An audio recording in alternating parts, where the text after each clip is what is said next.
In this video, we'll discuss circles in the coordinate plane.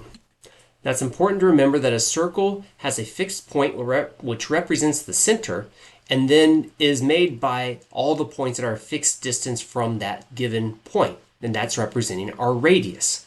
And when we look at this in the coordinate plane, we're going to have a standard equation written as x minus h quantity squared plus y minus k quantity squared equals r squared, where the h and the k will represent the center and the r value will represent the radius. And it's important to notice that we are subtracting the values that we have for the center. So it's the opposite of what we see for that center value.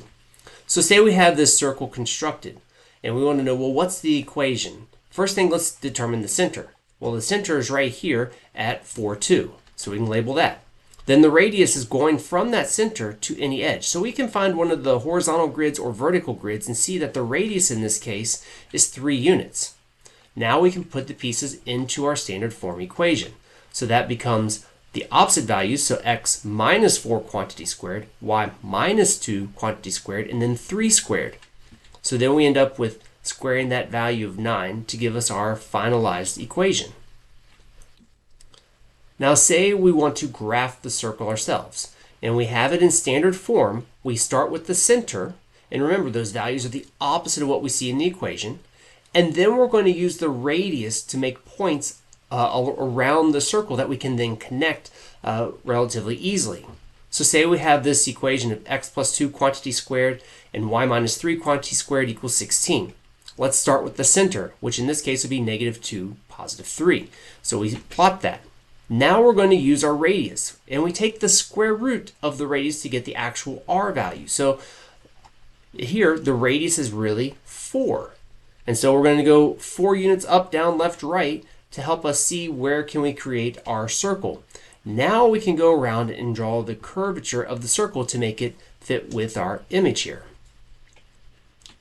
Now, if you need to calculate the intercepts of the circle, for the x-intercepts, we're going to plug in y equals 0. For the y-intercepts, we plug in x equals 0. And it's important to recognize you can have 0, 1, or 2 x-intercepts and y-intercepts. It depends on where it falls within the coordinate plane. It's possible it doesn't touch an axis at all. So let's look at an example here. Say we have the intercepts x minus 3 for the quantity squared plus y plus 1 quantity squared equals 25. We want to find out those x and y intercepts. So to find the x-intercepts, we're going to plug in y equals 0 and then solve that equation. So when we do that, 0 plus 1 squared becomes 1. We subtract 1 from both sides. Now we're going to go in and take the square root of both sides. But remember, when we take the square root, that's plus or minus. We get 2 values there. So we do need that plus or minus. Now, this is not a perfect square, so we're going to simplify it as far as we can with the radical, which will be 2 to the square root of 6. The last thing we do is we're going to add the 3 and put it in front of that plus or minus, and that will give us that the x-intercepts will happen at 3 plus or minus 2 to the square root of 6. For the y-intercepts, we're going to plug in x equals 0. So when we get that, we have 0 minus 3, that quantity squared will become 9. We're going to subtract 9 from both sides, and then we can take the square root. Now in this case, when we take the square root, we do have a perfect square. So it is the plus or minus 4. We subtract 1 and put that in front of that plus or minus. So we got negative 1 plus or minus 4. So now we're going to do negative 1 plus 4 and negative 1 minus 4. And that will give us 2 of our 2 intercepts, which are negative 5 or positive 3. Now, if you want to actually take a formula that has an equation with the x squared and the y squared and actually create the circle in standard form, the first thing we want to do is move all of our variables to the left side, all our constants to the right side, and then we're going to group our like variables. So the x squared and the x, the y squared and the y. And within those groupings, we're going to complete the square for each of them so that we can get the perfect squares.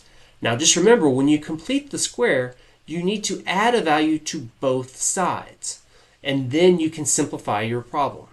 So let's say that we have x squared plus y squared minus 6x plus 8y minus 11 equals 0.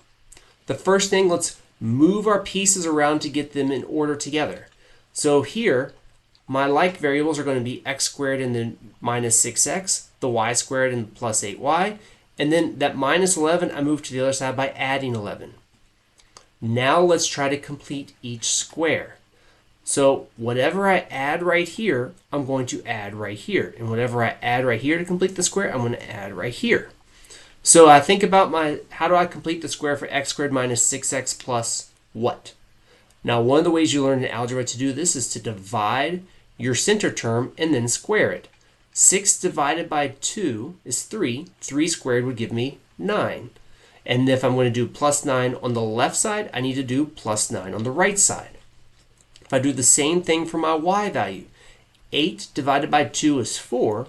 4 squared is 16. And if I do 16 on the left, I need to do 16 on the right. Now let's simplify this overall expression. I'm going to change this to the x minus a constant squared and the y plus a constant squared. And then I add these values together. So this would become x minus 3 squared, y plus 4 quantity squared equals 36. So when it asks me if I need to know the center and the radius, my center will be at 3, negative 4, because it's the opposite of what I see here. And then my radius will be the square root of 36, which would be 6 units.